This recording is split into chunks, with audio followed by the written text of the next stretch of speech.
मी काही करोडपती नाहीये, माझ्याकडे काही करोडो लाखो रुपये नाहीये जीवन. तर जे होते ते सगळे मी ह्याच्यात मुलींच्या आता अजून माझ्या मुलीचं शिक्षण बाकी आहे, अजून तिला MBA करायचं आहे. सो त्याच्यासाठी पैसा लागणार आहे. सो ते महत्वाचं आहे. मिहिरचं अजून लग्न आहे, बाकीच्या गोष्टी आहेत. सो खूपच मिडल क्लास फॅमिलीतली आहे मी. म्हणजे त्यामुळे मला असं उगाच जसं आता बघ मी काय लग्नात खर्च करते वगैरे काही नाही. मी त्यांना म्हटलं मी काही खर्च करणार नाहीये. काय मोठ्या पद्धतीने लग्न करायचं तुमचे तुम्ही तुमचं पहिले तुम्ही करा. कमवा आणि मग करा. वा. त्याच्यात काय थोडीफार मदत लागेल ती मी करेन. हम्म. बाकी काही मी तर म्हणते की उलट लग्नाला खर्चच जास्त करू नका. हम्म. वेस्ट ऑफ मनी आहे खरंच सांगते तुला. कारण आजकालच्या मुलांची लग्नच टिकत नाही. हम्म. म्हणजे ते 25 आणि 30 लाख रुपये खर्च करायचे आणि ते 6 महिन्यात डिवोर्स. हो.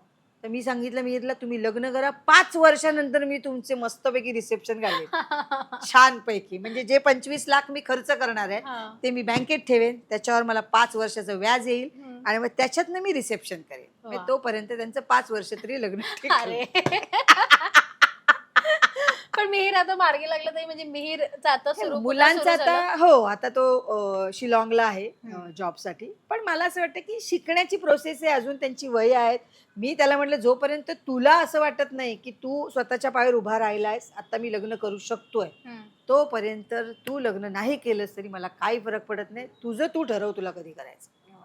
नाहीतर काय कळलं का अरे करा आता झालं आता वय झालं आता नाही. प्रेशर आहे प्रेशर नको. तुला वाटलं आई आता मी करू शकतोय, मला मी केपेबल आहे, ओके काही प्रॉब्लेम नाही. आणि घर आहे स्वामी कृपेने, तुम्हाला 2 वेळ कमवून खायचंय, ज्या गोष्टी करायच्या आहेत आणि काही वेगवेगळ्या गोष्टी शिकायच्या आहेत. ते हेच वय आहे ना शिकणार. बरोबर. सो आपण म्हणतो की आता मुलगी माझी कॉलेजला जाऊन जे शिकणार आहे तर तो जॉब करून शिकतोय. सो करू दे ना त्याला त्याच्या सगळ्याच गोष्टीत लग्नच करायलाच पाहिजे, लग्नच मत असं काही नाही. त्यांचं त्यांना करू दे. आताची मुलांची खूप वेगळ्या सॉर्टेड आहेत सॉर्टेड आहेत त्यांना. त्यामुळे त्यांना मी जान्हवीला पण म्हटलंय. पण जान्हवी आता कशाचं शिक्षण घेते आणि ती काय आता करते? तिला HR करायचंय. ओके. तर तिला MBA साठी ज्या एंट्रन्स एक्झाम लागतात त्या आता ती देते. ओके. तर त्याचं आता प्रोसिजर आणि चालू आहे. तर तिलाही मी तेच सांगितलं की तू ठरव तुला करायचंय लग्न नाही करायचंय तुला. आणि मला आधी पहिला माझ्या पायावर उभं राहायचंय, मग बाकीच्या गोष्टी. पण तेच महत्वाचं आहे ना. लग्न करून दिलं म्हणजे जबाबदारी संपली असं नाही होत. मुलांना पहिलं पायावर उभं तर राहू दे, मग ठरवतील ते करायचं तेव्हा करतील त्यांचं ते. पण दोघांपैकी कधीही कोणी असं म्हटलं नाही की या क्षेत्रात याचं लहानपणी पण नाही आणि कधीच नाही? छे बिलकुलच नाही, अजिबातच नाही. ते मला असं वाटत नाही की त्यांना काही येत नाही ऍक्टिंग बिक्टिंग, त्याच्यामुळे मी तर म्हणजे ते नाही येत तसे काही. माझी मुलगी फक्त उत्तम डान्स म्हणजे सोनिया परचुरेकडे शिकते, त्याच्यामुळे सोनियाकडे घडली आहे ती. सो ती त्या करिअरमध्ये करेल, पण ऍक्टिंग बिक्टिंगचं मला माहित नाही. पण तुम्हालाही ताई माझ्या मते नृत्य शिकायचं होतं आणि खरं सांगू का मला काही नृत्य बित्य येत नाही. फक्त काय की त्या माहोलमध्ये जाऊन असं काहीतरी वेगळं करतोय असं मला वाटायचं की मला डान्स येतो. मला काही डान्स बीन्स येत नाही. मला फक्त गणपती डान्स येतो, बाकी काही करता येत नाही. आणि ते भरतनाट्यम शिकल अर्चना पालेकरांनी, पण मी तिकडे काही टिकले नाही. बाईंनी उचललं मला आणि नाटकात टाकलं की तू ते जास्त चांगलं करशील. तसं माझ्या म्हणजे आत्ताच्या मुलांचं तू बघशील तर सगळ्यांना असं वाटतं की आपल्याला छान ऍक्टिंग येतं. त्यामुळे असं नाही आहे. त्यामुळे मी माझ्या मुलांना सांगते तुम्हाला काही येत नाही ऍक्टिंग बिक्टिंग, तुम्ही ह्याच्यात येऊ नका अजिबात. उगाच आपलं असं मी आता अभिनेत्री आहे तर माझा मुलगा पण असं काही नाही. छान तुझ्या हाताला चव आहे, तू छान खायला प्यायला घाला मला बस झालं. हे नको बाबा. पण आता तुम्ही ते एक विषय काढला म्हणून मी विचारेन, कारण हे सध्या खूप जास्त ही चर्चा असते की आता एखाद दुसरी सिरियल मिळाली की थोडंसं फेम आलं, ती सिरियल खूप छान चालली की आत्ताच्या काही अभिनेता किंवा अभिनेत्रींमध्ये एक थोडासा एक इगो येतो किंवा ते म्हणतात ना की एक छान फेम मिळालं की एक वेगळा ऑरा निर्माण होतो. तुम्ही इतकी वर्ष नाटक, सिनेमा, मालिका हे सगळं करतात, तो फरक कुठेतरी ती तफावत जाणवते? हा जाणवते म्हणण्यापेक्षा काही काही सहकलाकार असतात असे की जे आपण काही गोष्टी म्हणजे आपल्याला असं वाटलं की नाही हे चुकतंय, हे सांगायला पाहिजे.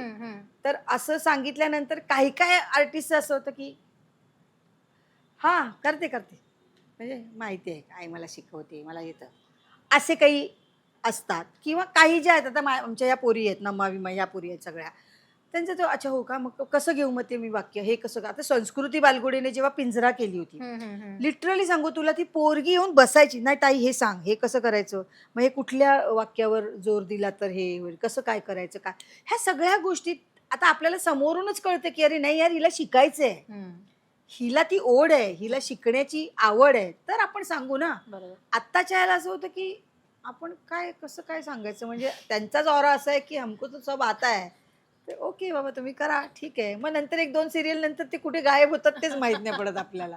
सो होतं, पण मग आता असं होतं ना की आता जास्त घुसूया नको. आपण सांगायला गेलो ना की मग ते असं होतं की नको.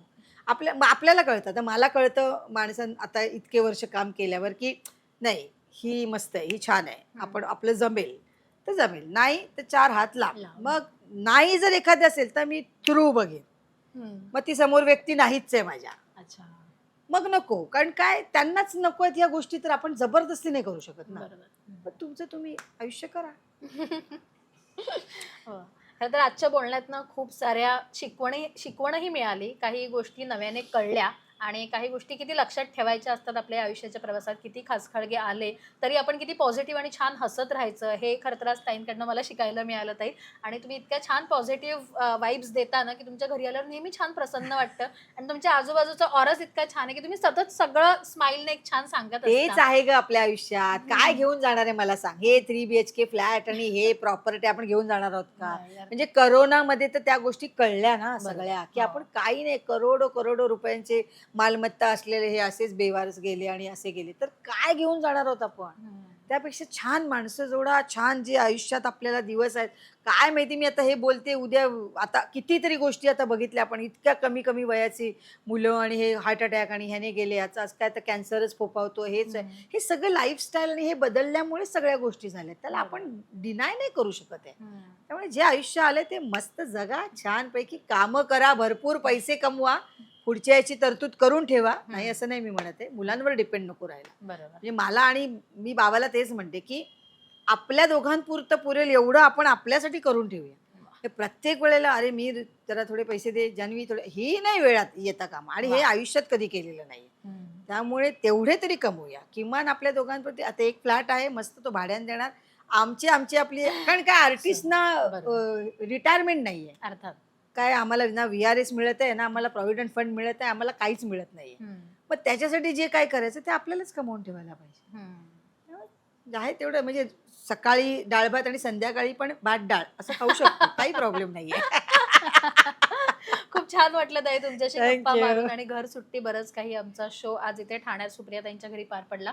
खूप छान वाटलं आणि आम्हाला इतकी छान कॉफी दिली, मस्त गप्पा मारल्या, खूप बरं वाटलं. पुन्हा भेटू लवकरच नवीन प्रोजेक्टच्या निमित्ताने. नक्की. खूप खूप शुभेच्छा तुम्हाला. थँक्यू ताई. Thank you thank you.